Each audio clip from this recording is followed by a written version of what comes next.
एक बार की बात है, रतनपुर नाम के गांव में मीठी अपने पिताजी उमेश और सौतेली माँ रमा के साथ रहती थी। उसकी सौतेली माँ उससे बहुत काम करवाती। मीठी, कुएं से पानी लेकर आओ। हाँ माँ, अभी लाती हूँ। रास्ते में धूप से बचने के लिए वो एक लीची के पेड़ के नीचे खड़ी हो गई। तभी उसका ध्यान लीची के पेड़ की तरफ गया। लगता है इसको पानी की जरूरत है। मैं आज इसमें थोड़ा पानी जरूर डालूंगी।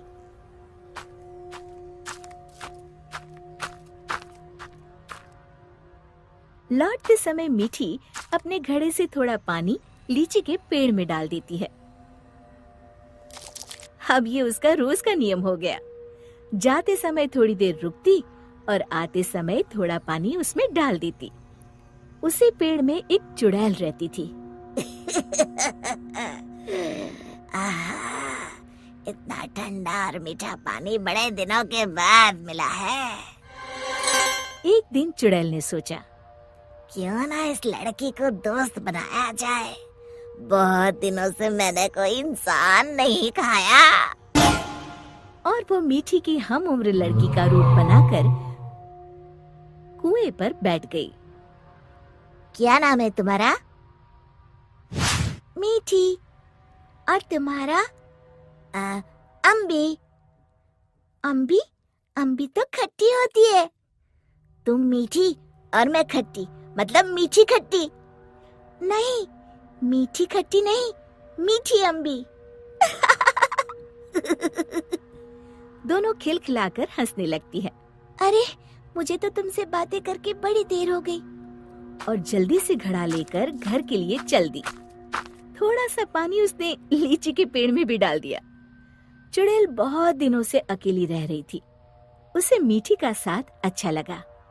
वैसे मीठी अच्छी लड़की है, क्यों ना इसे अपनी दोस्त बना लूं। ऐसे ही रोज मीठी और अम्बी कुएं पर मिलती और ढेर सारी बातें करती, खूब हंसती खिलखिलाती। एक दिन, आज तो बड़ी देर हो गई, मीठी पानी लेने नहीं आई। क्यों ना उसके घर जाकर देखूं। ये सोचकर चुड़ैल मीठी के घर पहुंच गई।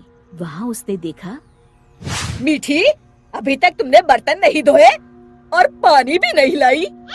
बस माँ, खाना खाकर अभी बर्तन धोती हूँ। कब से खा रही हो? जल्दी उठो, बहुत काम है।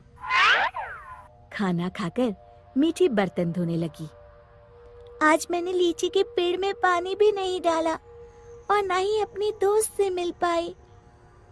तभी चुड़ैल ने जादू से पूरे बर्तन 1 मिनट में धो डाले। मीठी आश्चर्य से यहाँ वहाँ देख रही थी कि चुड़ैल उसके शरीर में प्रवेश कर गई और वापस आकर सोफे पर लेट गई। अच्छा, तो राजकुमारी आराम फरमा रही है। बर्तन कौन धोएगा? धुल गए। रमा को मीठी की आवाज भारी सी लगी। अच्छा, जादू से धोए हैं क्या? हाँ। अब झाड़ू कौन लगाएगा? कपड़े कौन धोएगा? तुम। और कौन? अच्छा, तो मुझे जवाब देती है।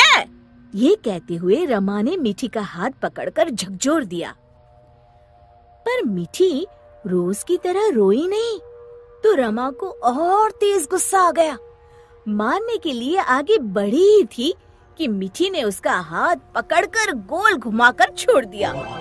रमा तेजी से गोल गोल घूमने लगी। कुछ देर तक घूमने के बाद रमा ने एक बार फिर हाथ उठाने की कोशिश की। इस बार एक धक्के में रमा घर के चारों कोनों में टकराई और फिर एक कोने में जाकर गिर पड़ी। अब जाकर कपड़े धो। जाती हूँ। वो आराम से सोफे पर लेटकर टीवी देखने लगती है। थोड़ी देर बाद रमा कपड़े धोकर कमरे में आई। जाओ, जाकर झाड़ू पोछा करो।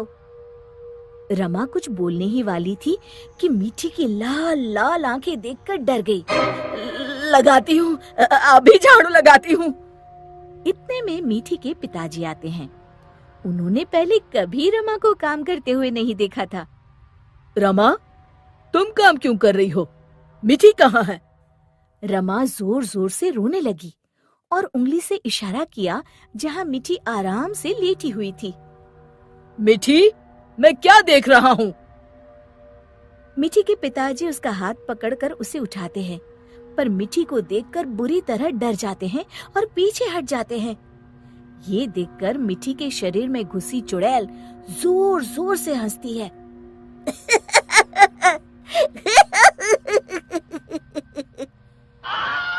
उमेश समझ जाता है कि मीठी पर चुड़ैल का साया है। कौन हो तुम और यहाँ कैसे आई? तभी चुड़ैल मीठी के शरीर से निकलकर लहराती हुई सामने खड़ी हो गई और गूंजती हुई आवाज में उसने कहा, मैं अम्बी हूँ। क्या कहा? अम्बी मतलब लीची वाली चुड़ैल? हाँ, और मीठी मेरी दोस्त है। तुम लोग उसे बहुत परेशान करते हो। मैं तुम सबको खा जाऊंगी। उमेश और रमा डर के मारे थर थर कांपने लगे। हमें माफ कर दो अम्बी, आज से हम ऐसा नहीं करेंगे। हाँ हाँ, हमें माफ कर दो, आज से हम ऐसा नहीं करेंगे। मैं कसम खाती हूँ मीठी को अपनी सगी बेटी की तरह ही रखूंगी।